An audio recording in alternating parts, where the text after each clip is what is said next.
En el mágico escenario del Parque de María Luisa en Sevilla, os invitamos a un viaje revelador a través de una entrevista conjunta entre dos asociaciones con un propósito claro y valiente. Asjubi 40, la voz de quienes abogan por la despenalización de las jubilaciones anticipadas tras largas carreras de cotización, y Adespis, la fuerza detrás de la comprensión y defensa de nuestra seguridad social. Esta entrevista se divide en varias partes, donde sabremos quiénes son Asjubi 40 y Adespis, los principios fundamentales de la seguridad social que defienden con pasión. Nos adentraremos en un terreno desconocido, reclamando los detalles de la tan esperada auditoría a la seguridad social. Y a su vez exploraremos el valioso patrimonio que posee este sistema tan vital. Únete a nosotros en esta travesía, donde descubriremos el compromiso inquebrantable de estas asociaciones, su lucha por la transparencia y equidad en nuestro sistema de seguridad social y su determinación para actuar ante organismos.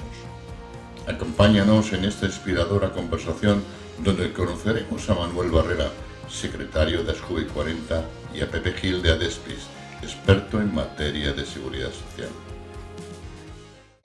Bueno, Pepe, hemos hablado de la eliminación de los coeficientes reductores de Asjubi 40, pero todo esto se enmarca dentro de la ley de la seguridad social, ¿no? Entonces, quería preguntarte qué es la seguridad social, cuáles son los principios de la seguridad social, en qué está basado la seguridad social, ¿no? Y los conceptos básicos. Bueno, lo primero es que hay una discusión en España que no se cierra. ¿Cuándo fue creada la seguridad social? Por fin en España, en 1963, las 4 o 5 familias del franquismo, como era la Falange, que dominaba el sindicato vertical y el Ministerio de Trabajo, los tecnócratas del Opus Dei, los militares, en fin, todas esas familias que componían el franquismo, llegan a un acuerdo y sale la ley de base, 19 de base, que es el futuro de la seguridad social. Pero tardan 3 años, debido a estas peleas entre ellos, que no sale la primera ley general de la seguridad social, que es en el año 1976, y con entrada en vigor el 1 de enero del 77.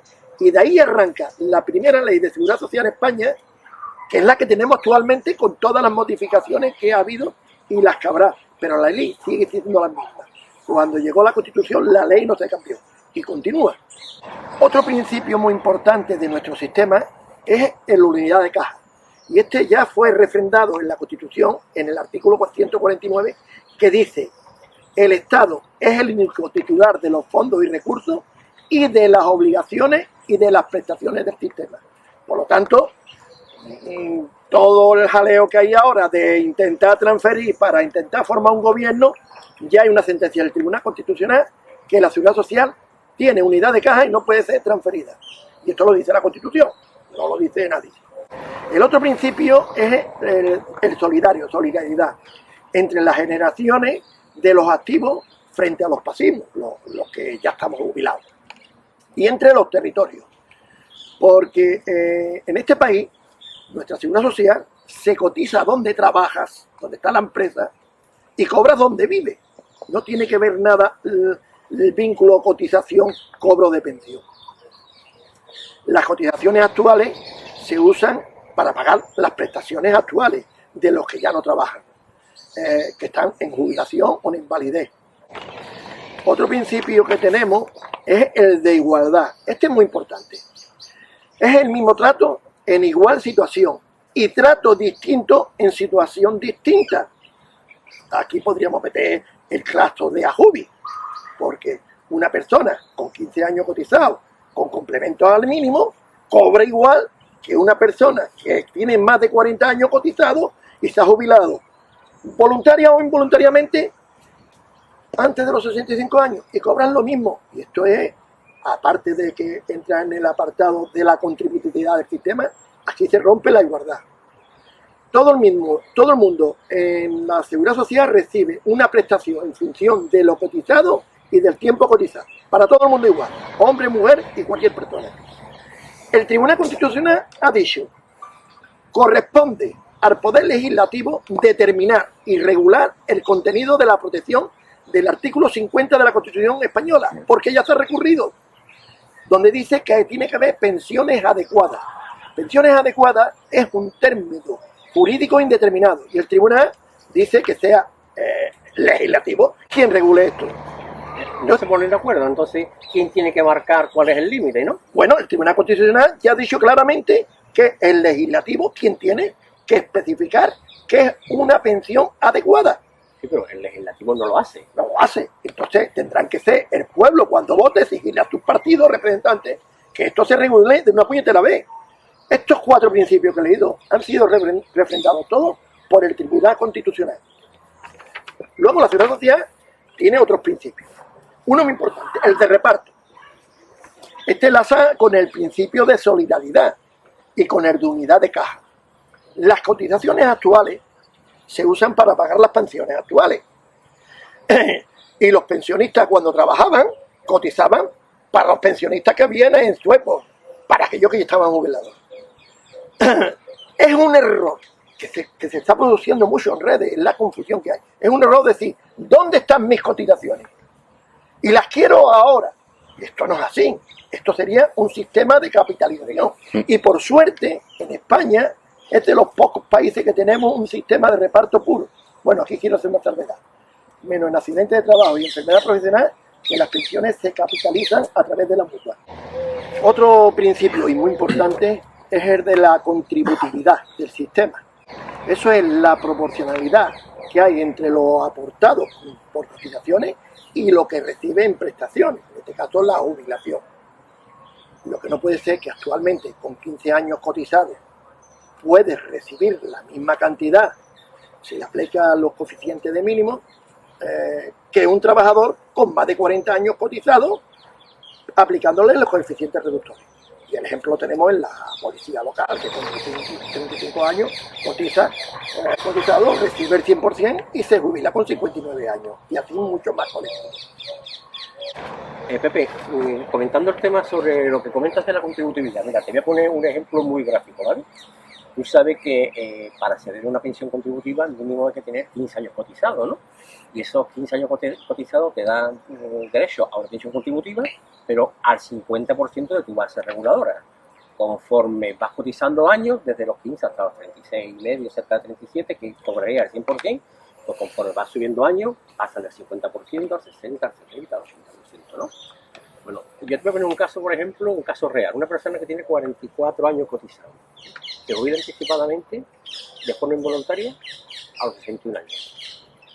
Pues le aplican un coeficiente reductor de un 26%. Quiere decir que sobre su base reguladora, su pensión se le queda en un 74%. Bueno, ese tanto por ciento que le queda corresponde con una persona que se jubila a la edad legal de jubilación, pero que tiene 25 años cotizados. Es decir, el que cotiza 25 años y accede a la jubilación a su edad legal le queda un 74% de su base reguladora, y una persona que ha cotizado 44 años y medio se jubila 4 años antes y le queda el 74% de su base reguladora, ¿no? Eso es rompe el principio de contributividad del sistema. Pero te voy a poner el caso más extremo que en España se da mucho y en la mujer, que no sé porque los colectivos feministas no luchan por esto. Ustedes sabéis que en España hay gente con 20, 25 y 30 años cotizados que no tienen pensión porque le falta un requisito, era haber cotizado los 2 años, los últimos años dentro de los 15. Eso no es discriminatorio. Han aportado al sistema muchísimos más que el que ha aportado 15. Y el que tiene 15 tiene una pensión similar al que ha cotizado más de 40 y con los coeficientes reductores se queda igual. Esto rompe el principio.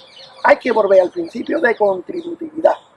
Esa reivindicación que tú estás comentando ahora de eliminar los 2 años últimos, tenga 20, 25, 18 años, esa es una reivindicación que no es histórica de los movimientos pensionistas, ¿no? Esa reivindicación ha nacido hace poco, porque yo llevo escuchándolo hace poco. El movimiento pensionista empezó a moverse en el 2016. Bueno, esto es novedoso porque analizando la situación en el país, porque la Seguridad Social tiene mucha casuística.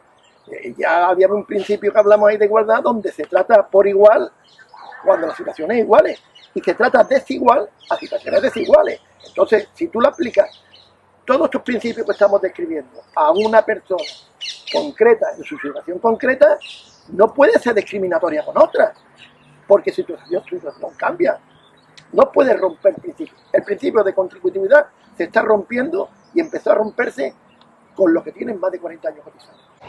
Otro de los principios es el principio de suficiencia, que es una garantía y el poder asegurador de los niveles del bienestar. Esto está en entredicho porque es lo mismo, que es bienestar. Entraría la salud, la educación, servicios sociales, y esto últimamente vamos para peor. El siguiente principio es el de equidad. Igualdad de derechos con independencia del momento y el lugar de residencia. Es todo el mundo igual. Y como dijimos antes, se cotiza donde se trabaja y se cobra donde se vive. Hay otro principio desconocido para los trabajadores, que es el principio de participación, que en la ley del 66 establecía la participación de los trabajadores en la gestión de la seguridad social. A partir de la aprobación de la Constitución española, este principio cambia porque en vez del sindicato vertical están los sindicatos democráticos, los mayoritarios.